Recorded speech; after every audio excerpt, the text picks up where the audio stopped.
I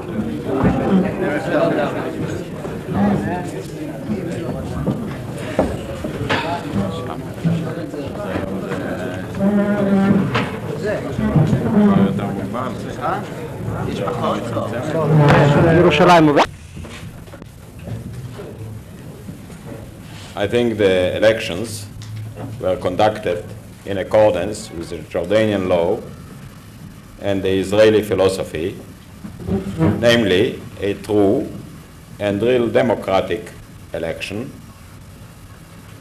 We have acted as a government, not as a party. We didn't take sides, we didn't intervene, we didn't try to impress any candidate or any issue. Obviously, the nature of the elections are municipal, and I believe the political issues were just a byproduct, normal for a time of elections, and known to us during the campaign which usually precedes the elections themselves. We are satisfied with the fact that elections were free, without any sort of intervention. They were organized, supervised by the Arab people themselves. It was the Arab police who guarded the order and all the other arrangements that goes with the elections. As you know, the percentage of the voters reached 72.3, which is quite high considering that close to 15% of the people are permanently stationed outside of the country and basically in Jordan. For the first time, women took part in the elections, and most of the people that were elected are younger, more educated, probably less experienced in running cities. They certainly represent the change that took place in the West Bank over the last 9 years. 14 out of the outgoing mayors were re-elected, and while in the previous elections in 1972, 50% of the people who were elected were new faces in the local leadership of the West Bank. This time, 75% of the people elected are new faces.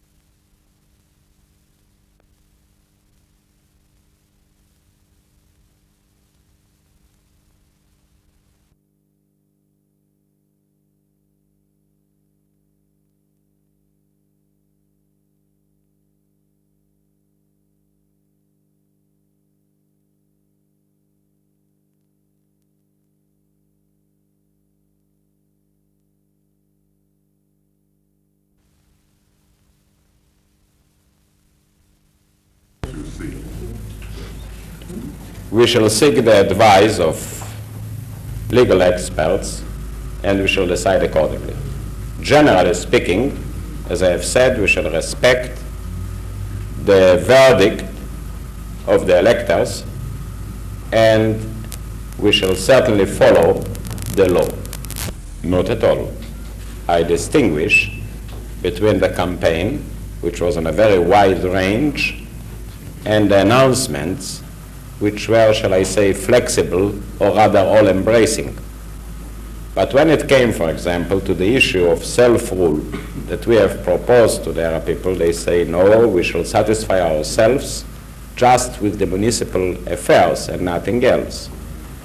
So I certainly distinguish between the campaign and the position. And I'm not so sure that every declaration is really reflecting the final position or loyalty of every candidate.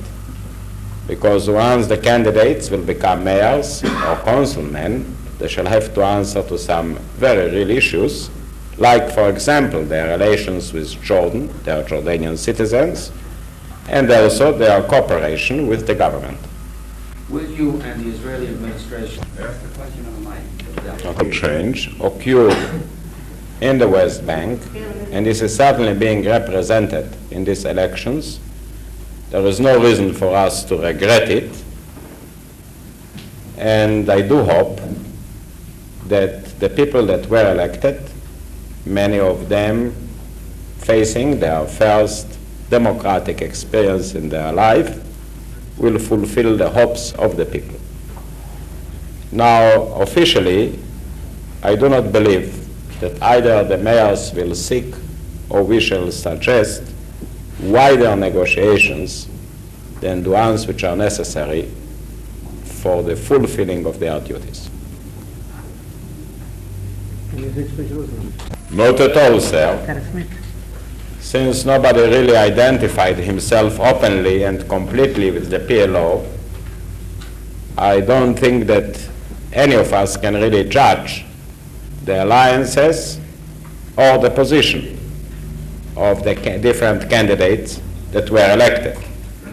I believe that half of the candidates that were elected did not announce clearly their position, and among the other half you will find there's a variation of opinions as one can imagine. By and large, my answer will be that we don't intend to appoint additional members unless this will be the wish expressed in one way or another way by the people.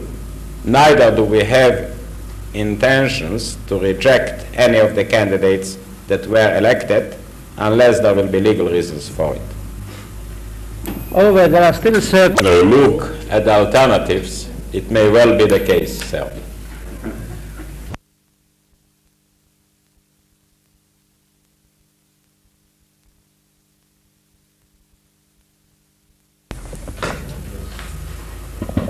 I think the taste of this answer is in the doing.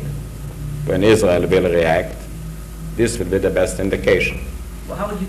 I wouldn't define, for the time being, any single indication, because the situation in Lebanon is such that parties are shifting sides and that previously planned operation changed their course. I believe the situation in Lebanon is changing daily, and only by the end of the day or by the start of the day one can give a responsible answer. So you don't give up? I think there was already an announcement by our foreign ministry on that subject, to the best of my knowledge. Was there an announcement? No, he refused to be pinned down. He says the nearest you can go is government official, but not the foreign ministry spokesman. So now you selected a victim to be pinned down on this one. I would hardly fulfill this expectation. But to the best of my knowledge, this information doesn't have a real base in the realities of Israel.